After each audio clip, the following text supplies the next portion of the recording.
성경 말씀을 봉독하겠습니다. 누가복음 10장 27절을 봉독하겠습니다. 대답하여 이르되 내 마음을 다하며 목숨을 다하고 힘을 다하며 뜻을 다하여 주 너의 하나님을 사랑하고 또한 내 이웃을 내 자신같이 사랑하라 하였나이다. 아멘. 심술궂은 아이들은 흙길을 가다가 개미들이 줄을 지어서 가는 것을 보면 아무 이유도 없이 개미들을 발로 밟아서 죽입니다. 이 심술꾸러기 아이는 개미도 행복하게 살 권리가 있다는 것을 생각을 못하는 것입니다. 개미의 인생이 있다는 걸 모르는 겁니다. 개미는 나름대로 아주 조직적인 사회를 구성을 해가지고 역할을 나누어서 정말 열심히 살고 있습니다. 그 이유 없이 밟아 죽일 이유가 없습니다. 언젠가 한번 대구 근교 어떤 마을에 가니까 개장수가 왔습니다. 개파쇼 이러니까 온 동네 개들이 위험이 발생했다. 그래서 막 개들이 막 짖기를 시작한 겁니다. 조심해라, 조심해라.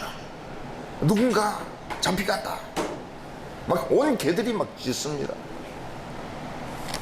드디어 한 농장에 개 한 마리가 팔려가지고 개장수의 목줄에 끌려서 갑니다. 이 개는 자기 개 인생이 끝났다는 걸 알고는 안 끌려가려고 이 발톱으로 그 시멘트를 막 잡는데 피가 날 정도로 시멘트를 막 잡는데 그냥 끌려가는 겁니다. 그 개는 겨울 동안 아무 잘못도 없이 농장을 잘 지켰습니다. 그러다가 복날이 되는 바람에 아무도 이유 없이 주인이 자기를 배반해서 가론유다 같이 배반해서 자기를 파는 바람에 그야말로 개죽음 당하러 가는 겁니다. 그건 도살도 아닙니다. 개죽음입니다. 어른들은 집에서 가축을 키울 때 식용으로 생각합니다. 근데 어린아이들은 가축을 자기 친구로 생각합니다. 어떤 여자애는 집에서 키우는 그 암탉을 자기 친구로 사랑했습니다. 그래서 암탉의 이름을 지어주기도 하고 모유를 주기도 하고 시간이 나면 끌어안기도 했습니다. 어느 날 저녁에 엄마가 닭고기 먹으러 오너라. 그래서 들어가 보니까 닭이 한 마리에 누워있는데 느낌이 이상한 겁니다. 그래서 빨리 닭장으로 가보니까 자기 친구가 없어졌어요. 어른들은 자기 친구를 죽여가지고 저녁에 상에 올려놓은 겁니다. 이 여자애는 충격을 받고 울면서 저녁을 안 먹었습니다.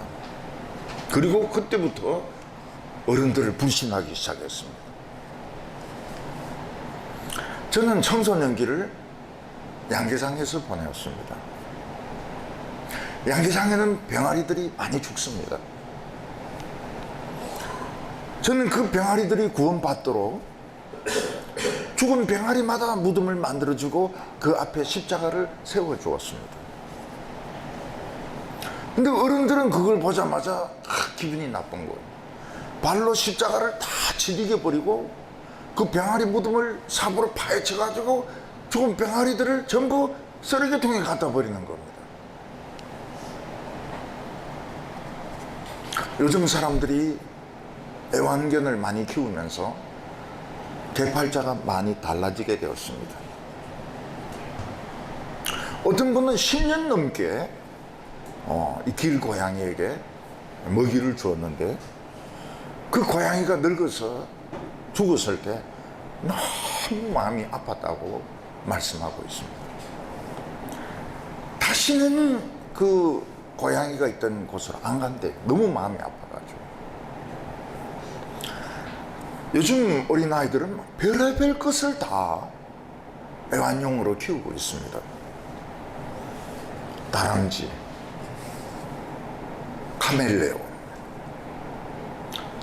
저 중남미 쪽에서는 구릉이, 뱀, 이런 것들을 다 애완용으로 키웁니다. 그래서 옛날에는 혐오의 대상, 옛날에는 원수 같았던 이런 짐승들이 사랑을 받고 있는 겁니다. 어떤 여성은 구릉이를 그 애완용으로 키웠습니다.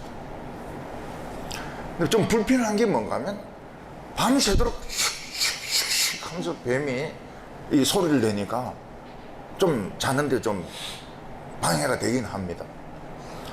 근데 그 집에는 일체 바퀴벌레하고 쥐가 없다는 거예요. 이 구릉이가 다 먹어버리니까요. 어느 날 이 구릉이는 먹이를 안 먹고 자기 옆에서 이렇게 누워가 자더라는 거예요.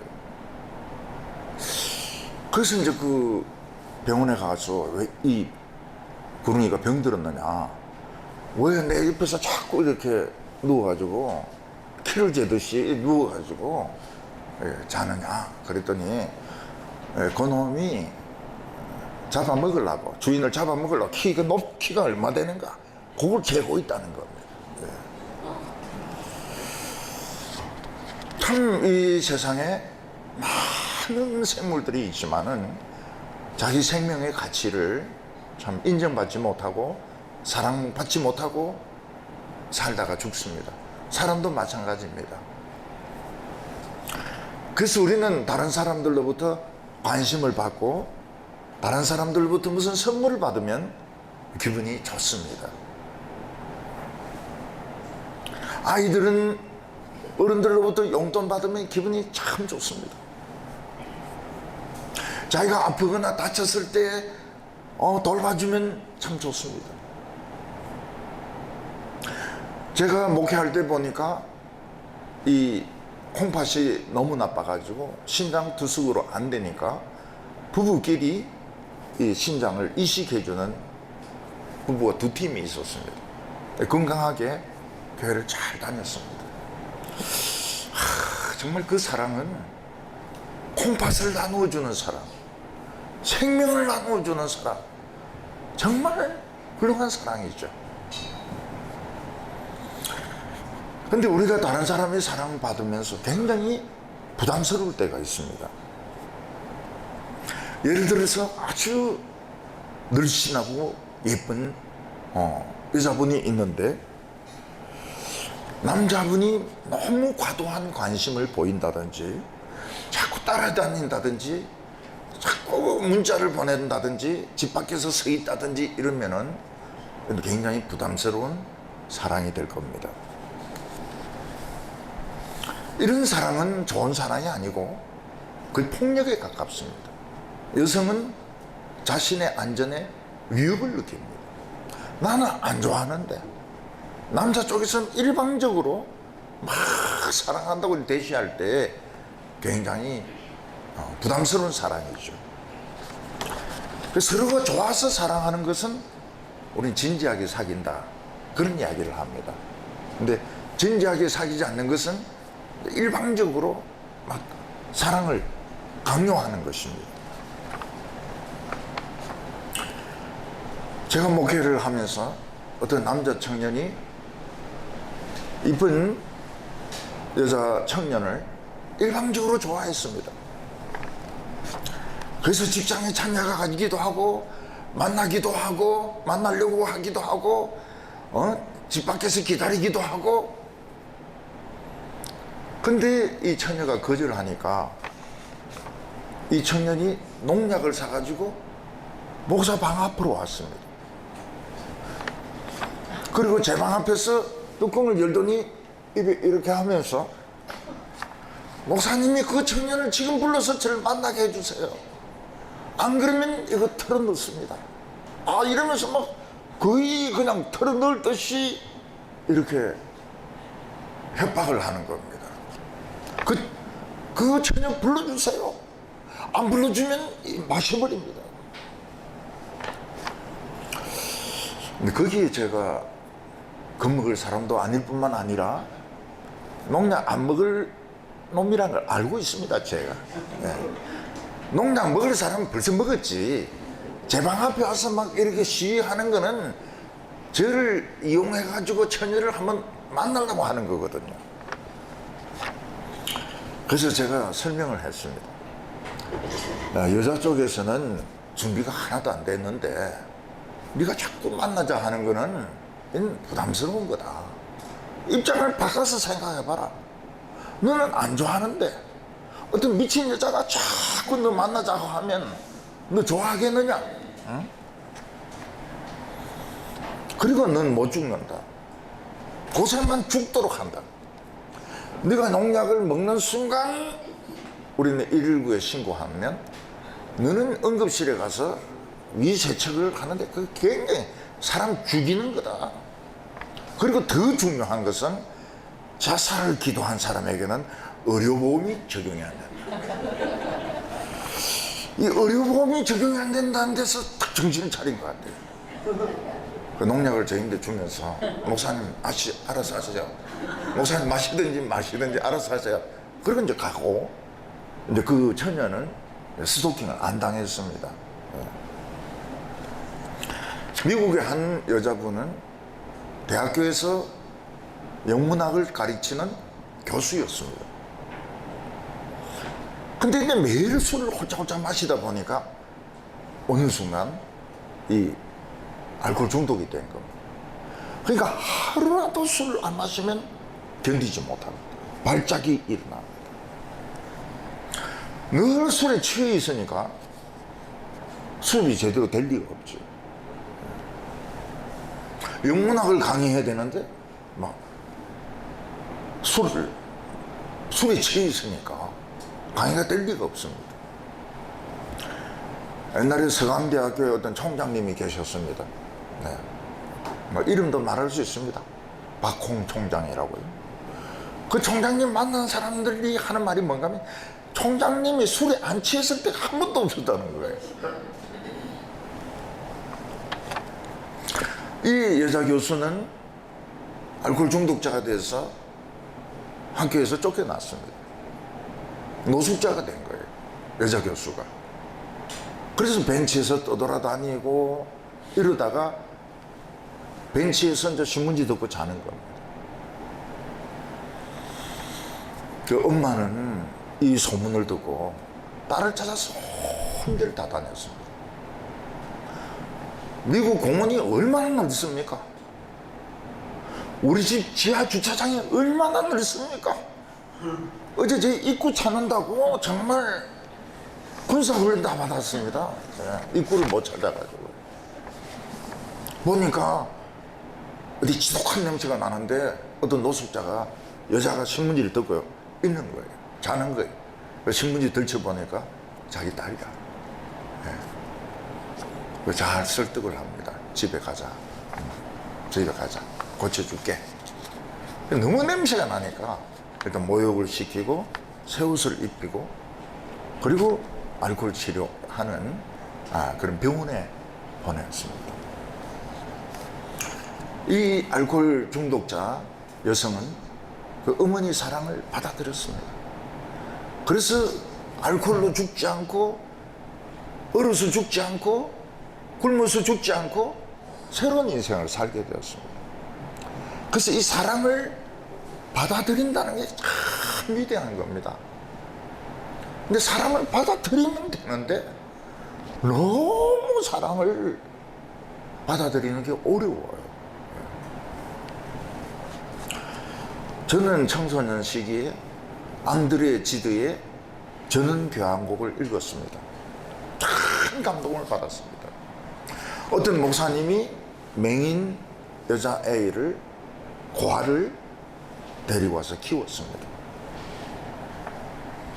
목사님은 이 맹인 여자아이 고아를 정말 사랑으로 키웠습니다. 이 맹인 아이는 자라면서 점점 이뻐졌습니다. 이 아이가 청년이 되었을 때 정말 앞만 못 보지 아름다운 처녀가 되어 있었습니다. 목사님은 이 맹인 처녀를 사랑을 했습니다. 이성적으로 사랑을 했습니다. 이 이성이 아니고요. 이 이성으로. 여자로서 사랑을 한 거예요. 목사님은 여러 병원을 찾아가서 의사들과 상담한 결과 이 여자아이가 수술 받으면 눈을 뜰 수 있다는 걸 알게 되었습니다. 그래서 그 목사님은 이 사랑하는 맹인 처녀에게 개안 수술을 했습니다. 처녀가 눈을 떠서 보게 되었습니다. 그러면서 생활합니다. 여전히 목사님은 이 고아를 사랑합니다. 근데 이 맹인이었던 이 처녀가 눈을 뜨고 보니까 자기에게 좋은 사람, 자기가 사랑하는 사람은 늙은 목사가 아닌 거예요. 목사의 아들, 젊은이를 좋아하고 있는 거예요. 그래서 이 처녀는 고민에 빠집니다. 눈을 뜨면서 고민에 빠집니다. 내가 버림받았던 시절 참 나를 거두어서 오늘까지 사랑으로 키워준 이 목사님을 끝까지 사랑할 것인가? 아니면 내 감정에 충실하게 내가 좋아하는 목사님의 아들을 사랑할 것인가? 고민을 합니다. 결론을 내릴 수가 없어요. 늙은 목사님을 사랑할 것이냐? 젊은 아들을 사랑할 것이냐? 막 고민하다가 자살을 선택합니다. 죽어버립니다. 저는 그거 보고 굉장히 화가 났습니다. 죽기는 왜 죽어? 늙은 목사에게 사실은 내가 좋아하는 사람이 아들이었다. 그 말 하면 될 거 아니야. 늙은 영감이 알아서 기하지. 왜 젊은 아들하고 경쟁하려고 그래? 늙었으면 늙은 처신을 해야지. 왜 그 말을 못 하느냐는 거예요. 이 늙은 영감이 너무 이 맹인 처녀를 사랑하니까 그 사랑을 배반을 못한 겁니다. 앙드레 지드가 이해한 사랑은 극단적이고 잔인했습니다. 내가 책을 읽을 때마다 참 좋은 심정으로 책을 읽습니다. 그리고 제가 제일 싫어하는 것이 책 위에 물컵을 얹는 사람. 우리 집에 한 명 있습니다. 굉장히 싫어합니다. 어떻게 책 위에 물컵을 얹느냐고. 근데 책을 보기만 하면 욕이 나오는 사람이 있습니다. 나쁜 놈의 새끼 이러면서. 그 논어를 강의한 어떤 국내 책을 또 그걸 또 내가 다 샀어요. 근데 그 책을 볼 때마다 욕이 나와요. 나쁜 놈의 새끼. 내가 읽기는 하지만은 넌 나쁜 놈이야. 그리고 앙드레 지도도 저는 욕을 합니다. 사랑을 말이야. 그렇게 잔인하고 그렇게 극단적으로 그 이쁜 처녀를 죽일 이유가 뭐가 있냐고 말이죠. 사랑은 뭘까요? 사랑이 뭡니까? 우리는 사랑받을 자격이 있습니까? 다른 사람을 사랑할 자신이 있습니까? 젊은 사람들 대개가 자신 없다 그래요. 결혼을 안 합니다. 사랑받을 자신도 없고 사랑할 자신도 없고 결혼을 안 해요. 데이트를 안 해요. 애들이 지금 없습니다. 우리가 부르는 복음성 중에 당신은 사랑받기 위해서 태어난 사람. 이 세상 모든 사람들은 사랑받기 위해서 태어난 사람. 모든 사람들은 사랑받을 자격이 있습니다. 인격적인 대우를 받을 자격이 있습니다. 사랑하고 사랑받을 자격이 있습니다. 자기가 좋아하는 사람하고 결혼해서 행복하게 살 자격이 있습니다.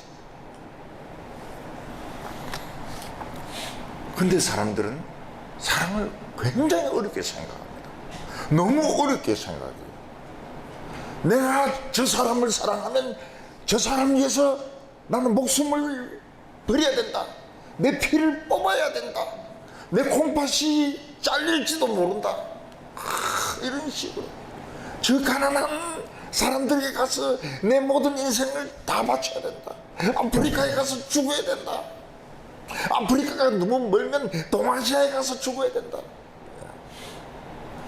이 사랑을 너무 어렵게 생각하는 거예요. 그래서 어떤 사람은 자기는 연기 질식하면서부터 연기 질식하면서도 저는 사람 깨워가지고 살립니다. 자기는 죽고. 뭐 위대한 사람이면 틀림이 없죠. 근데 모든 사람들이 그렇게 질식해가 죽을 수는 없습니다. 지하철에 술 취한 사람이 떨어졌을 때 자기도 뛰어내려가 끄집어 올리려고 하다가 둘 다 같이 죽는 그런 사람들이 있습니다. 되게 그런 사람들은 한국 사람들입니다. 소록도에 2명의 여자 처녀가 간호사로 왔습니다. 한 평생을 간호사로 섬기다가 나이가 드니까 은퇴해서 자기 나라로 오스트리아로 2명 돌아가서 할머니가 돼서 돌아갔습니다. 그 사람들은 돌아가면서 환영식 그런 거 안 했습니다. 그냥 올 때 가졌던 가방 그대로 들고 갔습니다. 그 수녀님의 사랑이 위대한 사랑인 것은 틀림이 없습니다. 흉내낼 수 없는, 우리 같은 사람은 흉내낼 수도 없는 사랑이면 틀림이 없습니다. 사랑은 그렇게 어려운 것인가? 모든 사람은 다 사랑받을 자격이 있고 모든 사람은 다 사랑할 권한이 있는데 사랑이 그렇게 힘든 것인가? 오늘 첫 번째는 사랑이 뭐냐 하는 겁니다. 사랑이 도대체 뭘까요? 어떤 사람이 자신의 생명을 바쳐서 다른 사람의 생명을 건진다면 위대한 사랑이면 틀림이 없습니다. 그런데 모든 사람이 그런 사랑을 할 수 있을까요? 자기가 죽으면서 다른 사람을 살릴 수 있을까요? 없습니다. 그런 사랑 할 수 있는 사람은 10,000명에 1명 있을까 말까 합니다. 예수님께서는 뭐라고 말씀하셨습니까? 이웃을 내 몸처럼 사랑하라. 굉장히 간단한 것입니다. 이웃을 내 몸처럼 사랑하라. 이게 사랑입니다. 이웃을 내 몸처럼 사랑하라. 그 말이 뭡니까? 다른 사람도 나처럼 행복할 권한이 있다는 것을 인정해 주는 겁니다. 사랑은 어려운 게 아닙니다. 다른 사람도 행복할 권한이 있다. 다른 사람도 인격적으로 존중받을 권한이 있다. 이걸 인정해 주는 것이 사랑입니다. 야생동물들은 사랑이 없습니다. 왜냐하면 사랑이 마음속에 없어요. 마음도 없어요. 야생동물들은. 예수님께서 사자와 곰을 모아놓고 늑대를 모아놓고 이웃을 내 몸처럼 사랑하라 그렇게 설교하신다면 별 웃기는 소리 다 하네. 응? 다 우리 양식인데 무슨 생각할 겁니다. 우리 인간들이 하나님을 알기 전에는 야생동물과 같았습니다. 늑대같이 다른 사람을 물어뜯고 곰과같이 다른 사람을 물어뜯어서 죽이는, 내 것으로 만들어야 직성이 풀리는 야생동물의 그런 본성을 가지고 사랑을 했습니다. 근데 하나님은 우리를 있는 그대로 받아주셨습니다. 키 큰 사람은 키 큰 대로, 키 작은 사람은 키 작은 사람대로, 통통한 사람은 통통한 대로, 마른 사람은 마른 사람대로, 이쁜 사람은 이쁜 사람대로, 이쁘지 않은 사람은 이쁘지 않은 대로 있는 그대로 받아주셨습니다.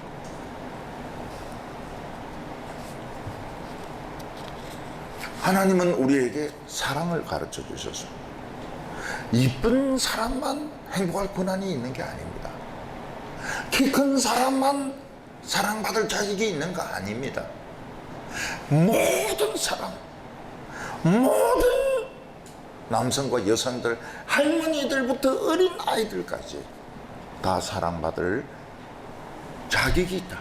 이걸 인정하는 것이 사랑입니다. 사랑은 어려운 게 아닙니다. 제가 존경하는 한 목사님이 계시는데요, 제가 본 겸손한 사람 두 사람 중에 한 명입니다. 제가 전도사 때 그분의 교회 가서 부흥회 설교를 했습니다. 전도사. 그전까지는 그 교회 박사님에 가서 부흥회 설교를 못했습니다. 얼마나 교인들의 수준이 높은지. 근데 그 목사님은 신학교로 다니고 있는 전도사를 부흥회 강사로 불렀습니다. 처음에 저는 상당히 어려운 설교를 해서 내가 얼만큼 실력이 있는가 보여주고 싶었습니다. 근데 마음속에 성령님께서 그거는 예수님 마음이 아니야. 그래서 참 쉬운 설교를 했습니다. 중학생들이 들을 수 있는 설교를 했습니다. 교회 뒤집어졌어요. 막 눈물로 교회가 막 범벅이 되었습니다. 그리고 그 교회에서 내린 결론이 뭔가 하면 앞으로 김수택 전도사 말고는 우리 안 부른다는 겁니다. 안 부른다. 박사 필요 없다. 신학 박사 필요 없다. 그때 그분의 그 목사님의 어머니를 만났습니다. 할머니죠. 그 할머니는 제가 식사를 제대로 안 하는 걸 본 겁니다. 할머니는 집사들을 불러놓고 야단을 쳤습니다. 우리 교회가 언제부터 손님 대접을 이렇게 소홀히 했느냐? 어? 손님은 저녁을 굶고 계시는데 어떻게 바베큐를 먹을 수 있느냐?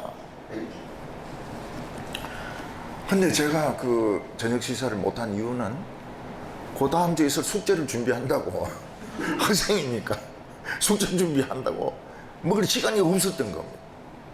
근데 그 할머니는 그런 거 모르시니까요. 예. 왜 강사는 저녁을 굶는데 너희들은 입에 바비큐가 들어가느냐? 그러면서 야단을 치셨어요. 그리고 저를 무조건 끄집어내서 제가 좀 해야 될 무조건 끄집어내서 바비큐를 먹게 했습니다. 이 할머니가 젊었을 때 산길을 내려오는데 한 젊은이가 쓰러져 있었습니다. 자세히 보니까 그 젊은이는 폐결핵 환자였습니다. 이가에 피가 흥건합니다. 이 어머니는 그때는 젊었을 때죠. 그 폐결핵 환자를 업고 집으로 갔습니다. 폐결핵 환자는 격리를 시켜야 되는데 애들하고 한 방에서 재웁니다. 따뜻한 자리는 폐결핵 환자가 자게 하고 애들은 저 위쪽에 추운 데 자게 하고, 그리고는 몸에 좋다는 약초는 다 구해와가지고 그 약을 지어가지고 먹인 겁니다. 젊은이가 한두 달 지나더니 일어났습니다. 폐병이 나았습니다. 그 젊은이는 그 그 어머니가 할머니 될 때까지 자기 어머니처럼 그 교회 다니면서 뭐 사귀기도 하고, 예, 심부름도 해드리고 그러면서 지내는 것을 보았습니다. 그 목사님 어머니가 생각한 게 뭡니까? 우리 아들들이 행복해야 된다면 이 젊은이도 행복해야 된다. 우리 아들들이 건강해야 된다면 이 젊은이도 건강해야 된다. 이게 그 어머니의 생각이었던 겁니다. 그게 예수님의 사랑이죠. 사랑은 어려운 게 아닙니다. 당신은 사랑받기 위해서 태어난 사람, 그게 사랑입니다. 누구든지 사랑받을 자격이 있습니다.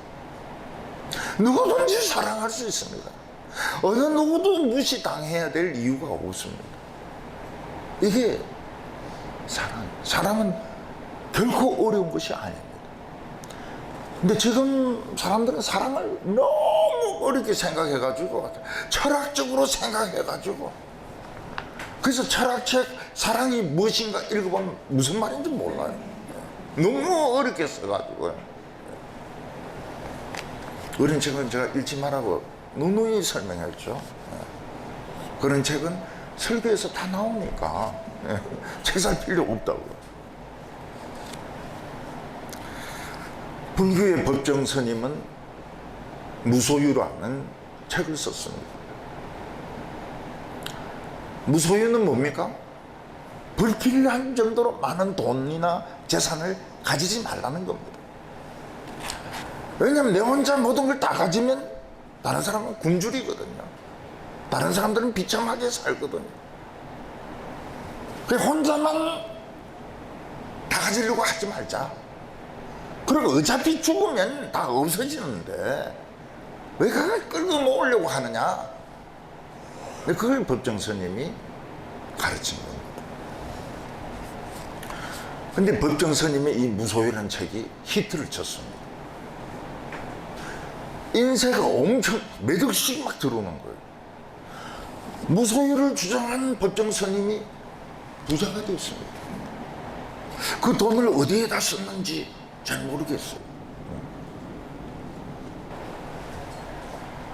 근데 이분의 무소유라는 그 책을 읽고 감동을 받은 한 여성이 있었습니다.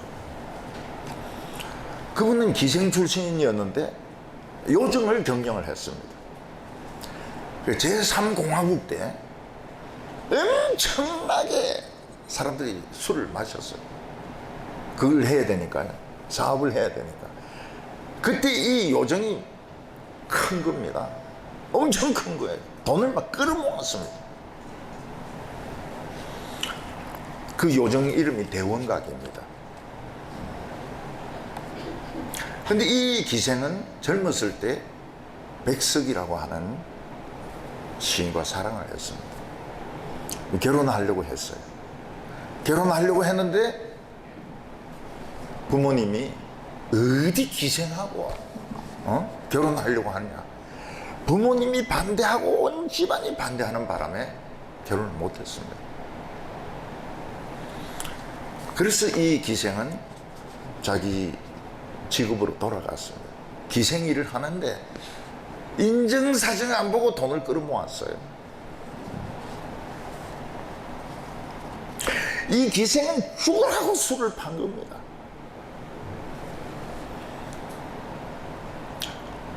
돈이 한 1,000억 정도 됩니다. 1,000억. 근데 물려줄 애도 없어요. 자식이 없어요. 기생이니까 자식이 없습니다. 그는 법정의 무소유를 읽고 다 필요 없구나. 그래서 이제 법정인데 이걸 주려고 하니까 법정이 자기 못 받는다고 그랬습니다. 결국은 불교의 기정을 해가지고 절이 됐습니다. 맨날 술 마시고 노래 부르고 엄탕한 짓을 하던 요정이 똑똑똑똑 마하봤냐. 절로 변한 겁니다. 절로 변했어요. 길상사. 길상사라는 절로 변하게 되었습니다. 이게 최근 불교에서 일어난 참 아름다운 일 중에 하나입니다. 저는 우리 기독교에도 그런 인물이 나올 것 같아요. 그래서 제가 가면서 요정 같은 게 있으면 유심히 봅니다. 네. 유심히 봐요. 누가 더 은혜 받아가지고, 네. 은혜 받아가지고 이 요정을 교회로. 네. 저는 믿습니다. 네. 믿어요. 우리 교인 중에서도 혹시 누군가가 돈을 어마무시하게 벌어가지고, 요즘은 아니지만은 사무실을 교회로, 네, 교회로. 근데 이 법정의 무소유는 자기 사상이 아니고 자기 스승 효봉 스님의 사상이라고 합니다. 일설에 의하면 효봉은 일제시대 때 와세다 대학을 나오고 고등고시를 합격한 판사였다고 합니다.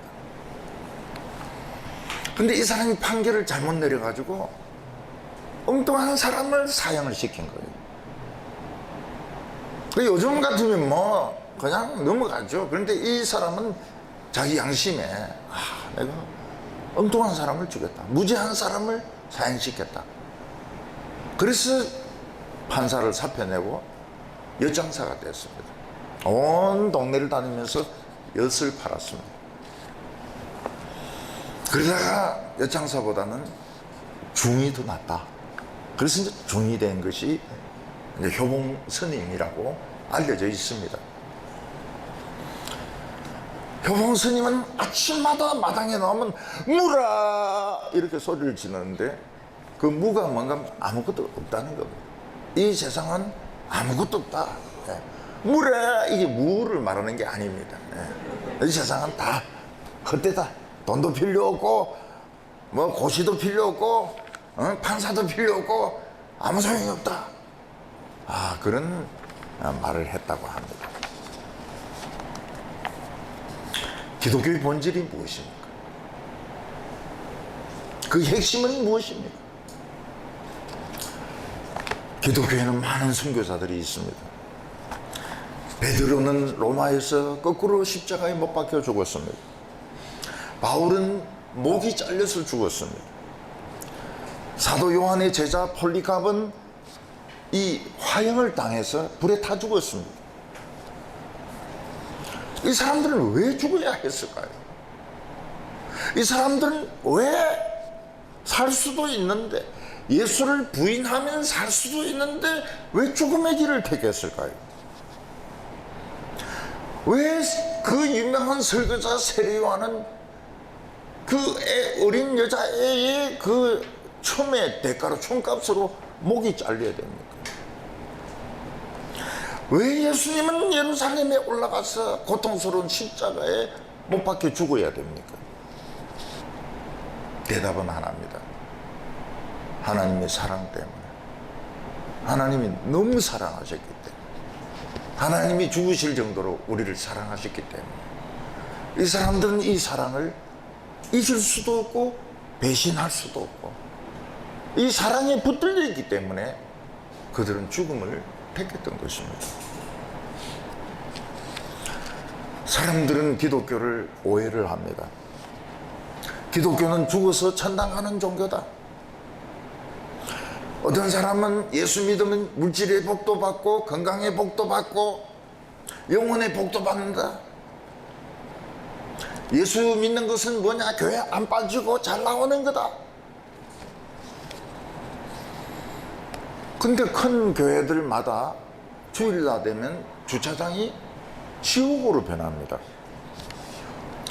어떤 사람은 막 사무실에 달려와서 내 자리에 누가 차를 세웠다고 막 소리를 고래고래 지릅니다. 주차장에서 새치기 하는 데는 장로도 없고 권사도 없고 장립집사도 없습니다. 막 삿대질을 하면서 장로는 최고냐?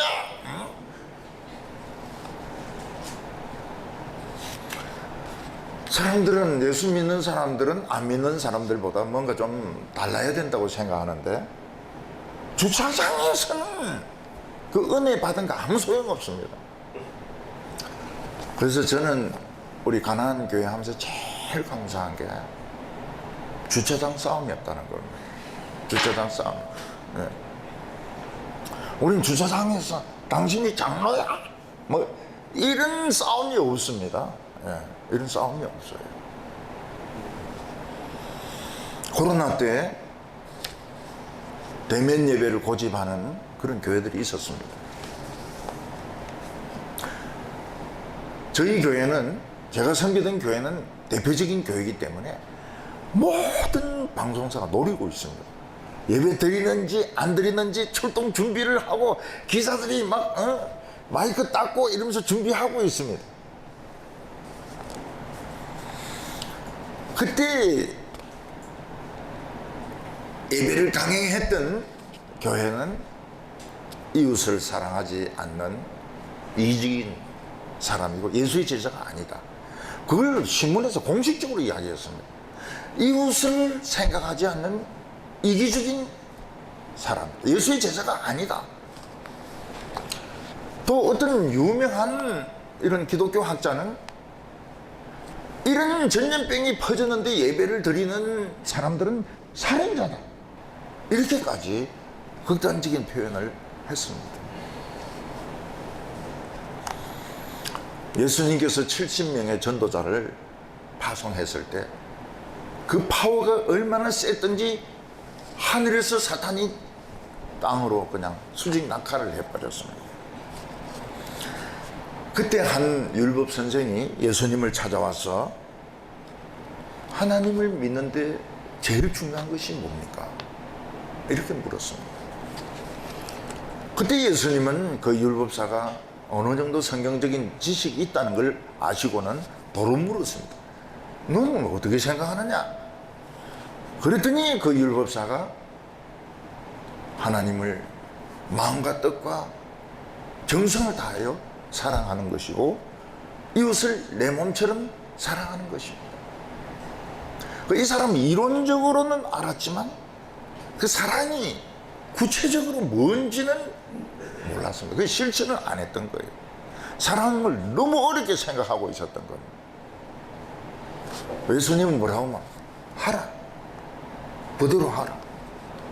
이게 율법이고 이것이 하나님의 가르침의 핵심입니다. 사랑은 어려운 것이 아닙니다. 사랑은 절대로 어려운 것이 아닙니다. 돈 한 푼 없이 사랑할 수 있습니다. 눈빛으로. 나는 당신을 무시하지 않는다. 당신은 존경받을 자격이 있다. 그게 사랑입니다. 사랑. 말을 할 때도 못된 말 하지 않고 이 비는물 자체가 이렇게 하지 않고 밥 많이 드시라고, 밥 많이. 사랑은 어려운 것이 아닙니다. 너무 사람들은 사랑을 어렵게 생각해요. 남녀간의 사랑을 너무 어렵게 생각합니다. 결혼한다 그러면 결혼 예식장, 그리고 뭐 웨딩드레스 빌리는 거, 그다음에 음식값, 신혼여행비, 집. 그럼 결혼할 사람 아무도 없죠. 사랑은 다른 사람을 내같이 존경받을, 사랑받을 사람으로 그냥 생각하는 게 사랑의 시작입니다. 그 시작하면 어떻게 되면 나머지는 다 되거든요. 왜 그래 사랑을 어렵게 생각하나요? 사랑은 not difficult, 어려운 것이 아닙니다. 아주 쉬운 겁니다. 누구든지 할 수 있는 겁니다. 자기 죽을 필요도 없어요. 돈 없어도 할 수 있어요. 이제 설교를 못 들은 거예요. 이런 설교를. 사랑은 쉬운 거라고. 사랑은 쉬운 거라고. 어떤 분은 은혜가 충만했습니다. 지하철에서 어떤 여자분이 뾰족한 구두로 발을 팍 밟았습니다. 그분의 머릿속에 무슨 생각이 듭니까? 오른뺨을 맞으면 왼뺨을 돌려라. 그래서 그 여자분에게 이야기합니다. 이쪽 발도 한번 밟아주세요. 그러니까 그 여자분이 막 부끄러워가지고 아유 죄송합니다. 예. 그게 사랑이라. 예. 사랑이라. 어떤 분이 버스를 타고 가는데 누군가가 막 여기다가 막 오바이트를 해가지고 여기 범벅을 만들어 놨습니다. 세탁비 물 내요. 뭘 또 이래 먹어가지고 말이야. 요거는 김치고 요거는 깍두기고 콩나물이고 막 그렇게 하지 않고 괜찮아요? 그러면서 뭐 손수건을 쓱쓱 닦고 그럼 내려가지고 뭐 어디 세탁소로 가든지. 사랑은 정말 멋있는 겁니다. 사랑은 멋있는 거예요. 누구든지 사랑받을 자격이 있어요. 하나님이 그걸 우리에게 가르쳐 주셨어요. Not difficult. 사랑은 어려운 게 아닙니다. 오늘 두 번째 우리가 사랑해야 될 이유는 영생이 있기 때문이라고 말씀하셨습니다. 사람들은 죽으면 어떻게 되는지 모릅니다. 사람이나 짐승이나 죽으면 일단 썩기 때문에 땅에 묻든지 불로 태우든지 해야 됩니다. 근데 우리의 의문은 여기서 시작됩니다. 인간의 운명은 죽으면 없어지는가? 끝나는가? 아니 이게 우리의 의문인 겁니다. 내가 죽으면 나 없어지는 건가?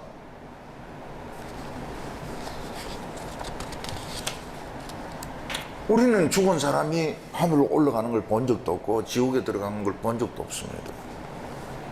죽으면 없어진다. 그것만 우리는 압니다. 아버지도 돌아가시면 땅에 묻히고 할아버지도 땅에 묻히고 나도 묻히고 우리 자식들도 묻히고 다 없어집니다. 없어져야 인구가 좀 조절이 되지요. 사람들 중에서 딱 한 명이라도 죽었다가 다시 살아나온 사람이 있다면, 야, 내가 죽어보니까 참 이렇더라. 죽은 사후의 세계가 이렇더라. 그런 이야기를 한 사람만 해줄 수 있어도 우리는 죽으면 이래 되는구나 하는 걸 알 텐데, 죽으면 어떻게 되는지 모르면 그냥 끝이라고 생각합니다. 그래서 사람들은 살아있는 동안 돈을 막 법니다. 살아있는 동안 돈 쓰지도 못하고 죽습니다. 명예를 위해서 한평생을 삽니다. 그나마 어떤 분들은 재산을 자식에게 물려주는 것이 자기가 남는 길이라고 생각합니다. 어떤 사람은 자신의 이름을 남깁니다. 그래서 자신의 이름을 가진 동상을 만듭니다. 한때는 자서전을 쓰는 것이 유행했습니다. 누구든지 막 자서전을 쓰는 거예요. 근데 그분이 모르는 게 뭡니까? 아무도 그걸 안 읽는다는 겁니다. 자식들도 안 읽습니다. 바로 폐지로 나갑니다.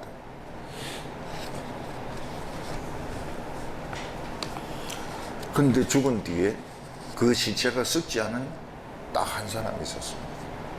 성경에 그 시체가 썩지 아니할 것이며, 그 시체가 썩지 않았던 이유는 창조의 능력으로 다시 살기 위해서입니다. 딱 한 사람이 죽음의 세계로 들어갔다가 살아서 돌아왔습니다. 그분의 증언은 진실입니다. 그분의 증언은 유일하게 믿을 가치가 있습니다. 예를 들어서 학생들이 육사에 들어갑니다. 그 육사 생활은 격리되기 때문에 육사 생도들이 어떻게 생활하는지 몰라요. 대개 사람들은 위에 이 틀 같은 거 꽂고 막 행진하는 것만 보고 육사 생도들이 참 멋있다 이런데 그거 평소에는 안 입습니다. 평소에는 군복 같은 거 입고 뭐 기고 그냥 아침마다 줄 맞추고 그렇게 합니다. 일반인들은 육사생도들이 어떻게 생활하는지 몰라요. 근데 육사생도 한 명이 휴가를 나왔어. 그 말은 믿을 수 있습니다. 저희가 경험한 것을 이야기하니까요. 예수님은 한 번 완전히 죽으셨어요. 죽음 너머로 갔습니다. 그리고 죽음의 세계를 다 경험했습니다. 그리고 살아서 돌아오셨습니다. 예수님은 거짓말 할 이유가 하나도 없습니다. 무슨 신흥 종교를 만들 생각도 없었습니다.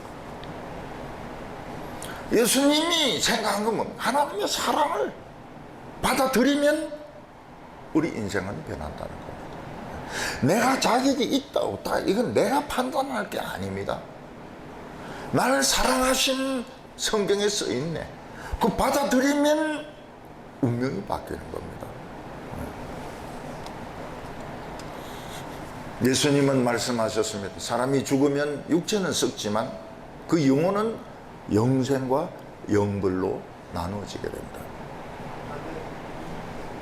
영생에 들어간 사람은 천사의 몸을 가지고 살다가 나중에 다시 몸을 가지고 부활하게 됩니다. 예수님이 이걸 다 겪었습니다. 천사의 몸도 입으셨고 육신도 입고 다시 부활하셨습니다. 다 겪었습니다. 그래서 성경을 보면 제자들이나 막달라 마리아가 예수님을 잘 몰라봅니다. 너무 젊어 있기 때문에. 너무 젊어 있어서 너무 잘생겼기 때문에 잘 몰라봐요.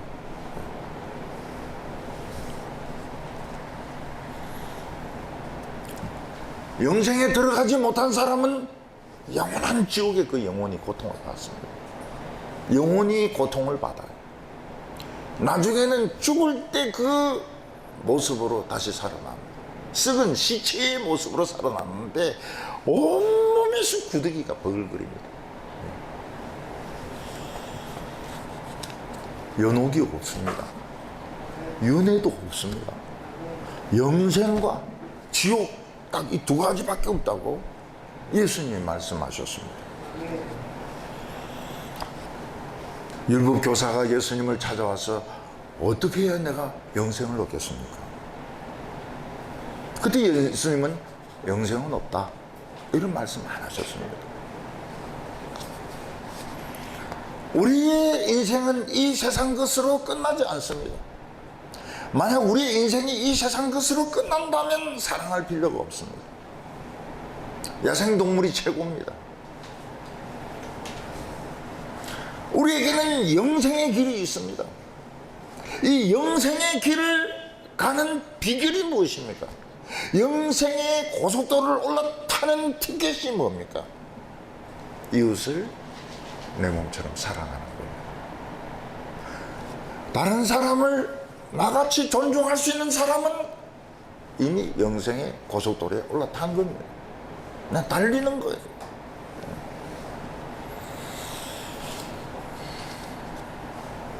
우리의 진짜 인생은 언제부터 시작됩니까?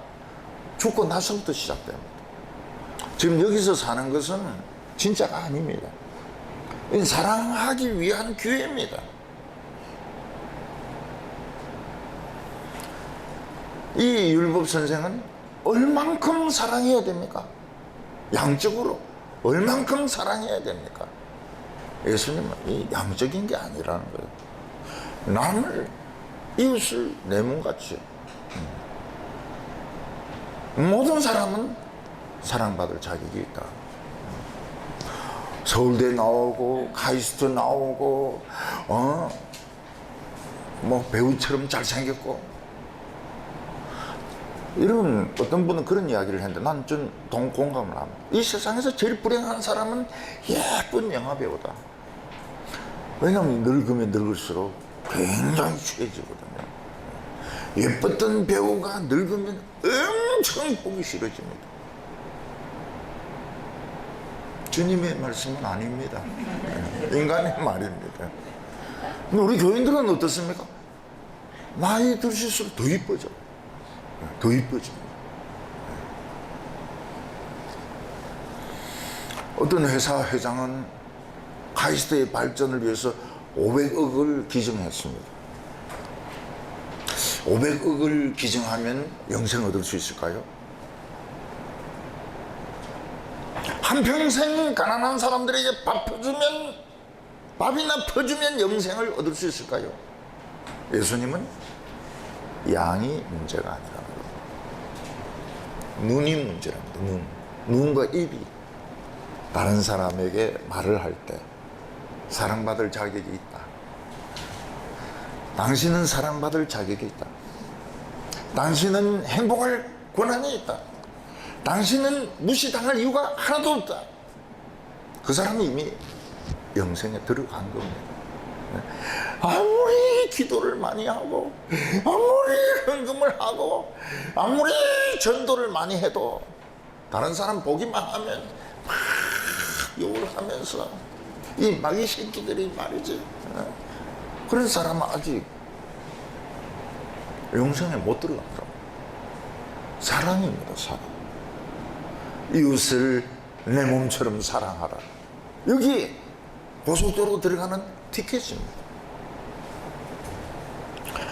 오늘 세 번째는 하나님의 사랑을 받아들이라는 겁니다.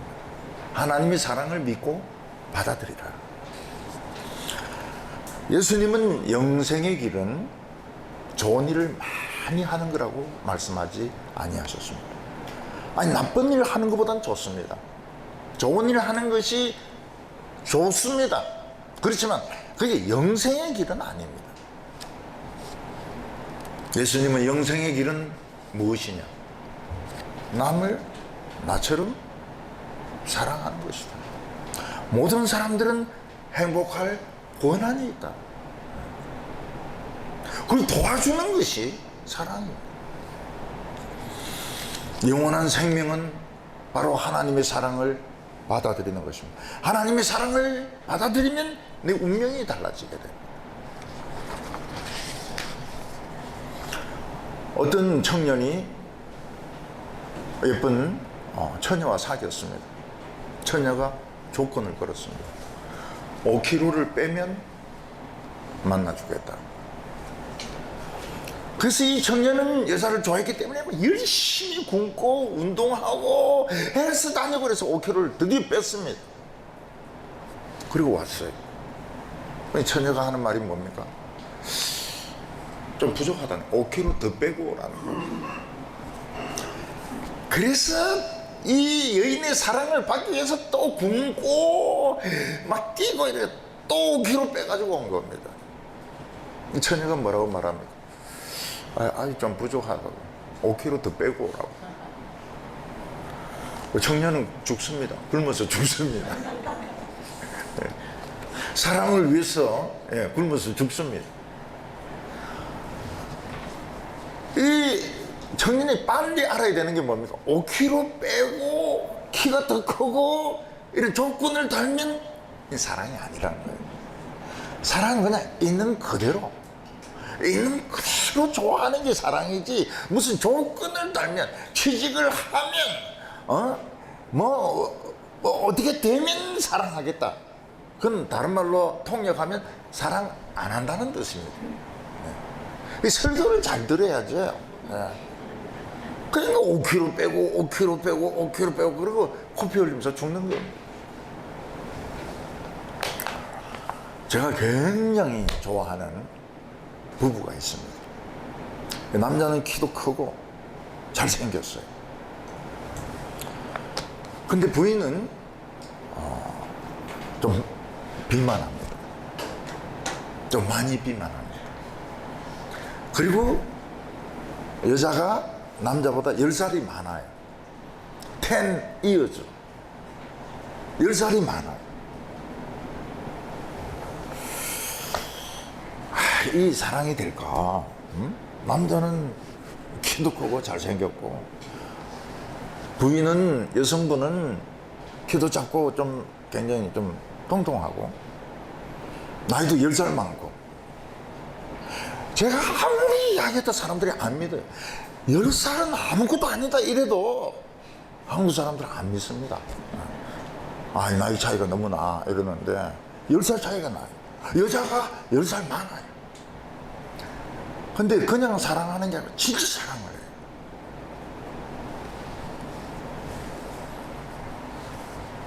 이들의 사랑에는 외모나 10살의 차이가 아무것도 아니었습니다. 그냥 있는 그대로 사랑했습니다. 여성이 몸에 병이 생겨서 수술을 했습니다. 살이 쫙 빠졌어요. 이뻐졌어요. 이뻐졌어요. 미인이 됐어요. 하나님의 축복이죠. 수술해가지고 이뻐졌으면 축복이죠. 근데 저는 놀라운 게 그거예요. 이야, 이 청년들은 진짜 사랑이 뭔지 아는구나. 응? 사랑이 뭔지 아는구나. 여성이 10살 많아요. 외모도 많은 차이가 있어요. 얼마든지 다른 여성을 택할 수 있는데 그래 안 해요.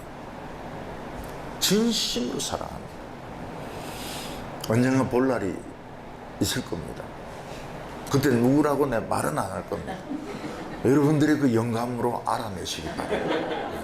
아, 이 사람들이 그 사랑의 주인공이구나. 어? 아, 참 정말 놀라운 청년이에요. 둘 다 놀라운 청년이에요. 26절과 27절 보면 예수께서 이르시되 율법에 무엇이라 기록되었으며 내가 어떻게 읽느냐 대답하여 이르되 내 마음을 다하며 목숨을 다하며 힘을 다하여 뜻을 다하여 주 너의 하나님을 사랑하고. 율법이 뭡니까? 영생이 뭡니까? 하나님의 사랑을 받아들이는 겁니다. 어떻게 받아들이는 겁니까? 마음을 다하고 목숨을 다하고 힘을 다하고 뜻을 다해서 하나님 날 사랑합니다. 하나님 날 사랑한다. 맞습니다. 나는 못된 짓 해도 사랑받을 자격이 있습니다. 하나님 날 사랑하십니다. 요새 성경 안 읽어도 하나님 날 사랑하십니다. 요즘 제가 막 애들을 그냥 타작하는데 그래도 날 사랑하십니다. 목숨을 다해서 받아들이는 것이 영생이라. 이 기독교라는 겁니다. 죄 지어도 사랑하는 하나님, 죄인도 사랑하시는 하나님, 이걸 믿는 겁니다. 제일 어려운 것이 뭡니까? 하나님 안 보입니다. 어떻게 안 보이는 분을 마음을 다하고 뜻을 다하고 생명을 다해서 사랑할 수가 있습니까? 누군가 사랑하려면 보여야 되고 손으로 만져야 사랑하는 것이지, 있는지도 없는지도 모르는 하나님을 어떻게 사랑합니까? 사랑하라는 것은 사랑을 받아들이라는 겁니다. 사랑을 믿으라는 겁니다. 운명이 달라집니다. 운명. 하나님의 사랑을 받아들인 순간 운명이 달라집니다. 폐병 환자가 그 할머니의 사랑을 받아들인 순간 폐병이 나왔습니다. 새로운 인생을 살게 되었습니다. 여러분, 모르는 사람도 사랑할 수 있습니다. 예전에 현빈이라는 탤런트가 해병대에 입대하는데 그 해병대 훈련소 앞에 여성들이 2만 명이 모였습니다. 2만 명, 거의 해병대 숫자하고 비슷합니다. 이런 말이 2만 명이지 포항이 그냥 폭발할 정도예요. 그 현빈을 훈련 잘 받으라고요. 현빈이 훈련 잘 받았을까요? 처음에는 막 당당하게 나는 해병대, 해병대 갔다 오고 나서 해병대 진심으로 좋아할 수 있을까요? 옛날 어떤 영화에는 미국 웨스트민스터 육사에서 훈련을 받는데, 근데 교관이 생도들에게 모차르트는 개똥이다, 그걸 복창해라고 그럽니다. 그래서 그 생도들은 모차르트는 개똥이다, 모차르트는 개똥이다 하면서 복창을 합니다. 근데 생도 한 명이 모차르트를 좋아해요. 모차르트 음악을 좋아합니다. 모차르트는 천재다, 모차르트는 천재다. 교관이 일로 와. 다시 한번 해봐. 모차르트는 개똥이다, 모차르트는 천재다. 전혀 굶습니다. 완전 군장해가지고 방독면까지 써가지고 저녁 내내 운동장을 돕니다. 그리고 나서 뭐라고 말합니까? 모차르트는 천재다, 개똥이라고 안 하는 거예요. 왜냐하면 모차르트를 아니까요. 영화 쇼생크의 탈출을 보면 자기 부인을 살해했다는 혐의로 어떤 은행가가 종신형을 삽니다. 이 죄수 앤디 듀프레이는 이 죄수들의 교도관들의 그 세금을 절세를 해줍니다. 미국은 최고로 무서운 데가 IRS, 우리로 보면 국세청입니다. 국세청. 국세청에 걸리면 얄짤이 없어요. 근데 이 듀프레이는 은행가 출신이기 때문에 그 교도관들의 그 절세를 해줍니다. 그 교도관들이 막 쫙 줄을 서가지고 이 죄수의 도움을 받아가지고 세금을 절약하는 겁니다. 근데 그 백을 가지고 교도관실에 멀리 들어갑니다. 문을 딱 잠그고, 그리고 그 테이프 중에서 모차르트의 피가로의 결혼 중에서 여성 듀엣이 있습니다. 그걸 틀어요. 온 교도소 다 들을 수 있도록 틉니다. 딱 그 음악이 나오는 순간 모든 죄수들은 딱 부동자세라. 그런 음악 처음 들었거든. 앤디 듀프레이는 교도관들이 창문을 깨고 들어와가지고 붙들리가 죽도록 두드려 맞습니다. 그리고 한 달간 독방 생활을 해요. 그리고 한 달 뒤에 돌아옵니다. 식당에 돌아옵니다. 승리의 개선장군으로 돌아옵니다. 그러면서 뭐라고 말합니까? 너희들은 모차르트를 없애지 못해. 모차르트는 here. 모차르트는 여기 있고 여기 있는데 너희들이 두들겨 패고 독방에 가둔다 해서 내 모차르트를 쫓아낼 수 없어. 우리는 하나님을 보지 못했습니다. 근데 하나님의 아들이 왔습니다. 아들이 뭐라고 말합니까? 하나님은 너희들 사랑하셔. 하나님은 죄인을 사랑하셔. 장녀 사랑하셔. 세리 사랑하셔. 도둑놈 사랑하셔. 운동권 사랑하셔. 깡패 사랑하셔. 그 말이 그냥 하는 말이 아니에요. 진심이 담겨 있는 거예요. 그걸 받아들이는 거예요. 그 받아들이면서 이들의 운명이 달라집니다. 시몬은 베드로로 변합니다. 우리는 하나님은 눈에 보이지 않지만 하나님의 사랑은 알 수 있습니다. 왜냐하면 내가 오늘까지 살아온 것과 누군가가 나를 돕고 있는 것, 누군가가 나를 위기에서 지켜주고 있는 것, 누군가가 나를 위로해주고 있는 것을 통해서 우리는 하나님의 사랑을 느낄 수 있습니다. 그걸 분명히 말씀하신 분이 예수님. 하나님은 너희들을 사랑하시오. 그거를 받아들이는데 마음을 다하고 뜻을 다하고 목숨을 다하고 생명을 다해서 받아들이는 것이 하나님을 사랑하는 것입니다.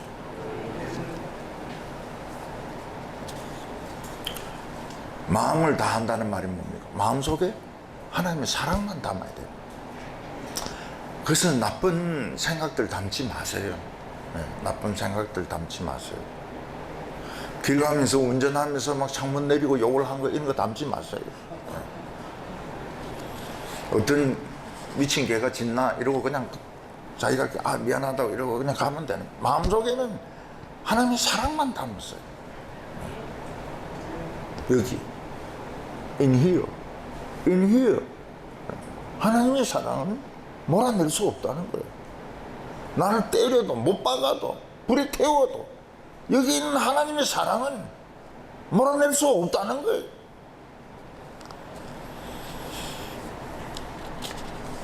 많은 선교사들이 왜 죽으면서 하나님 믿습니까? 사는 게 더 중요할 텐데 사랑 때문에 하나님의 사랑을 부정할 수가 없는 거예요. 오늘까지 살아오면서 하나님이 사랑한 것을 부인할 수가 없는 거예요. 죽습니다. 사랑을 위해서. 위대한 죽음 아닙니다. 이 사랑을 부인할 수가 없는 거예요. 힘을 다했으라는 말은 뭡니까? 하나님의 사랑을 믿고 싶으면 믿고, 믿기 싫으면 때려치우고 이런 게 아닙니다. 힘을 다해서 의지력을 발휘해서 믿어야 됩니다. 누가 무슨 소리를 해도 너는 사랑받을 자격이 없어, 넌 아무것도 아니야, 그래도 힘을 다해서 막아야 됩니다. 그래서 우리는 하나님의 사랑을 믿는데 열정이 필요합니다. 예배를 위해서 열정이 필요합니다. 희생이 필요합니다. 먼 데서 오시는데요, 그 열정입니다. 열정. 하나님의 말씀을 듣는데 어려움을 이겨냅니다. 열정입니다. 열정. 힘을 다해서 하나님의 사랑을 받아들이는 거예요.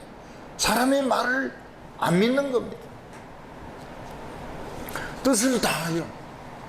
뜻이 뭡니까? 내 인생 목표입니다. 내 인생 목표가 하나님의 사랑을 믿는 겁니다. 하나님의 사랑을 지키는 겁니다. 내가 사랑의 사람이 되는 겁니다.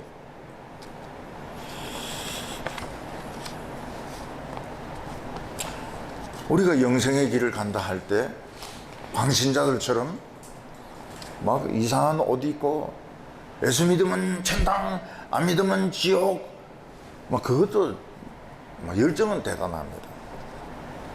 근데 예수님은 그렇게 말씀 안 하셨어요. 다른 사람을 인정하고 존중해 주는 것, 이게 영생의 길이라고 말씀하셨습니다. 사랑은 어렵지 않습니다. 사랑은 어렵지 않아요.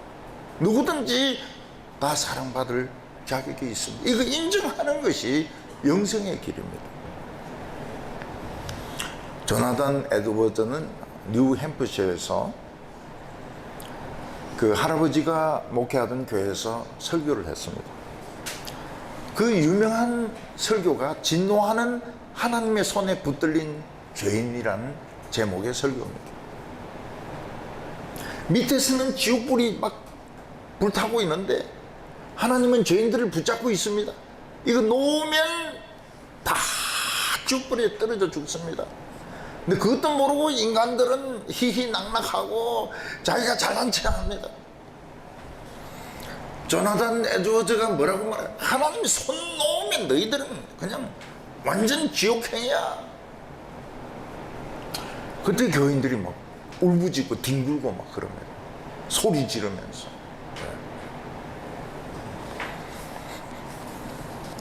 근데 그 뒤에가 문제입니다.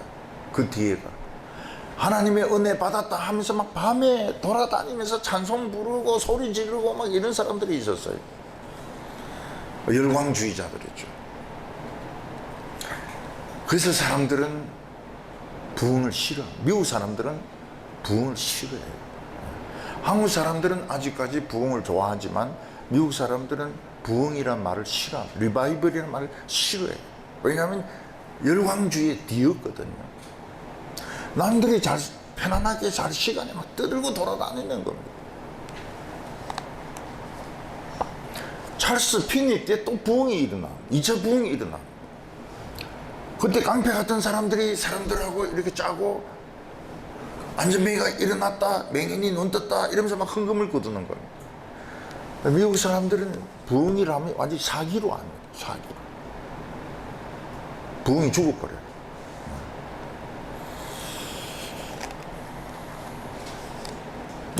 이 율법사가 이웃을 내 몸처럼 사랑하는 겁니다. 옳다. 두이 그것을 실천하라는 거예요. 주저주저 하지 말고 실천해라는 거예요. 내 사랑을 안 받아주면 어떡하면, 그건 지 팔자지. 받아주든 안 받아주든 그건 지 마음이지. 우리가 이웃을 내 몸처럼 사랑하는 말을 들으면, 이웃이 나를 위해서 해준 게 뭔데? 걔가 해준 게 뭐라고 내가 사랑해줘야 되나?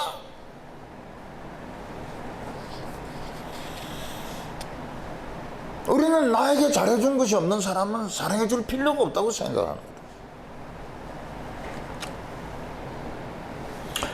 이웃을 내 몸처럼 사랑하라는 말을 오해해가지고 어떤 분은 목욕탕에서 등을 막 밀어줍니다. 내가 등을 그러고 자기도 돌아서서 등 밀어달라고 해. 예, 몸처럼 사랑하라고 했으니까. 등을 떼밀어주는 것이 이웃을 내 몸처럼 사랑하는 걸까요? 아니면 가난한 사람들을 전부 집에 데리고 와서 재우는 걸까요? 사람들은 모두 행복하기를 바랍니다. 사람들은 전부 존중받기를 원합니다.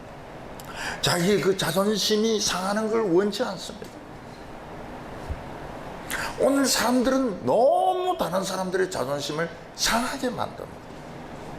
너무 다른 사람 마음에 쉽게 상처를 줍니다. 이게 지옥행위라고요. 자기가 존중받기를 원한다면 자기도 남을 존중해 줘야 됩니다. 근데 많은 분들이 보면 자기는 존중받기를 원해요. 근데 남은 막 깎아내립니다. 깎아내려 욕을 막 해요.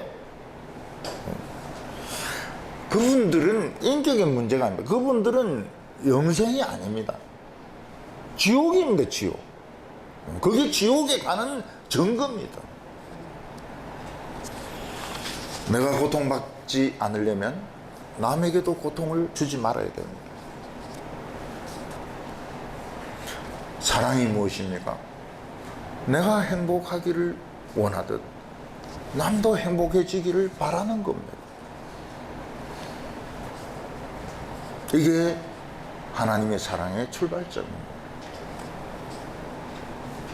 교회를 열심히 다니는 것도 필요하지만, 교회를 열심히 하는 것도 필요하지만, 하나님이 나를 사랑한다는 걸 받아들이는 것이 첫 번째 계명입니다.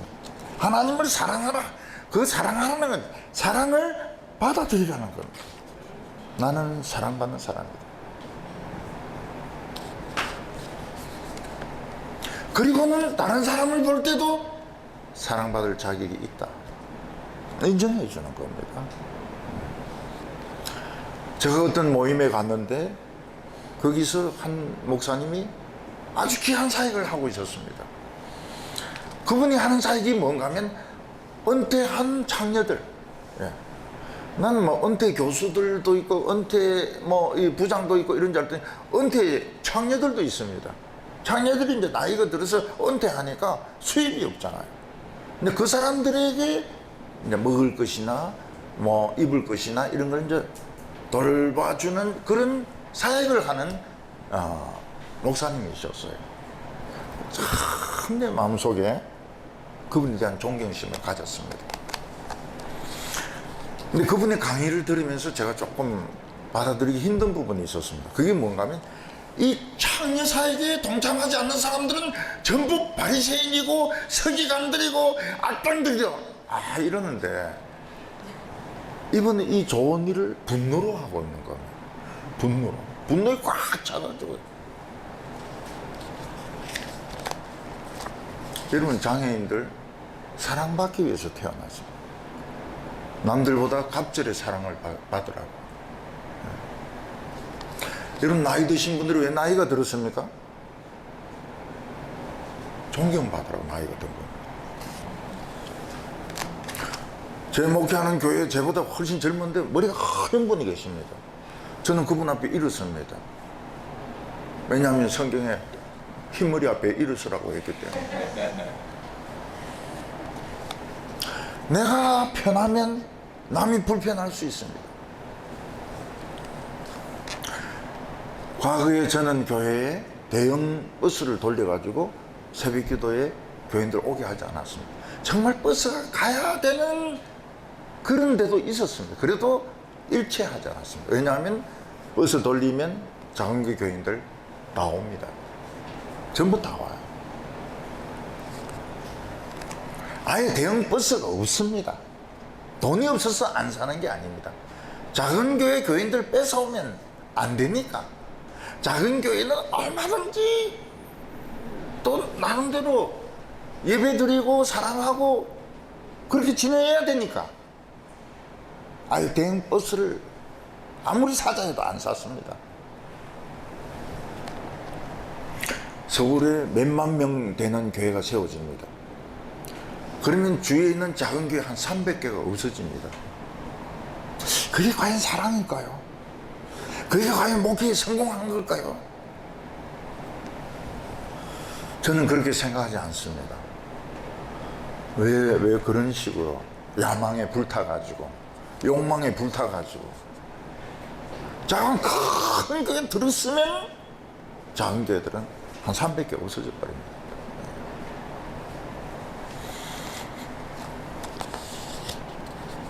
기독교는 다른 교인도 사랑받을 자격이 있다는 거예요. 다른 목사님들도 리스펙트, 존경받을 자격이 있다는 거예요. 자기 목회할 권한이 있다는 걸 인정을 해주는 겁니다. 다른 사람 눈에 피눈물 흘리게 하면서 돈 버는 거, 그거는 진짜 행복한 게 아닙니다. 그건 기독교가 아닙니다. 그거는 영생의 길이 아닙니다.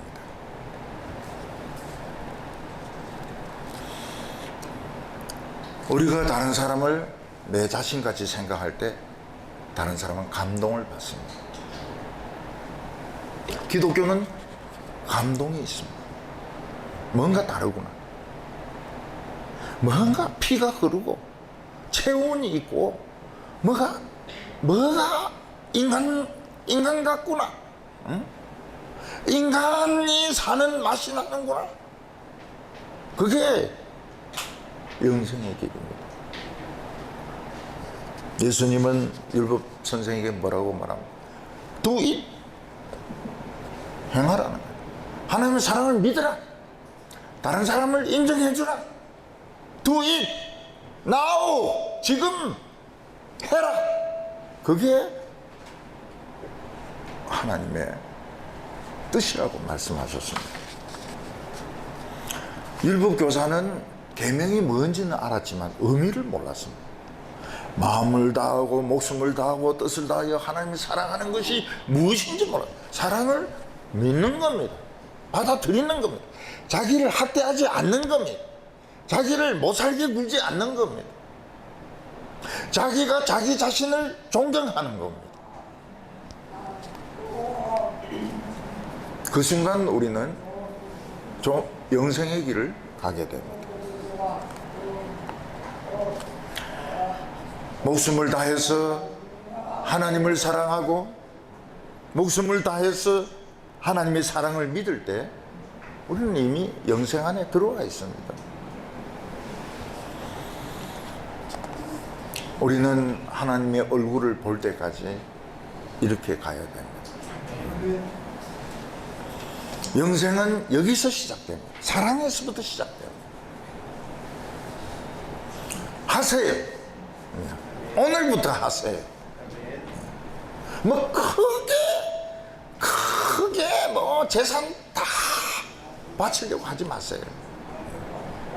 우리는 영생에 들어와 있습니다. 계속 영생의 길을 걸어가시기를 바랍니다. 기도드리겠습니다. 하나님 아버지, 우리를 사랑해 주셔서 감사합니다. 우리의 못난 모습, 죄에 빠진 모습, 더러운 모습, 부도덕한 모습 그대로 사랑해 주심을 감사합니다. 우리에게 사랑을 가르쳐 주셔서 감사합니다. 우리가 지금까지 하나님의 사랑을 너무 어렵게 생각했습니다. 사랑을 너무너무 고차원적으로 생각했습니다. 이제는 우리가 다른 사람들 사랑을 해치지 말게 하여 주시옵소서. 그들의 마음에 상처를 주지 말게 하여 주시옵소서. 예수님의 이름으로 기도하옵나이다. 아멘.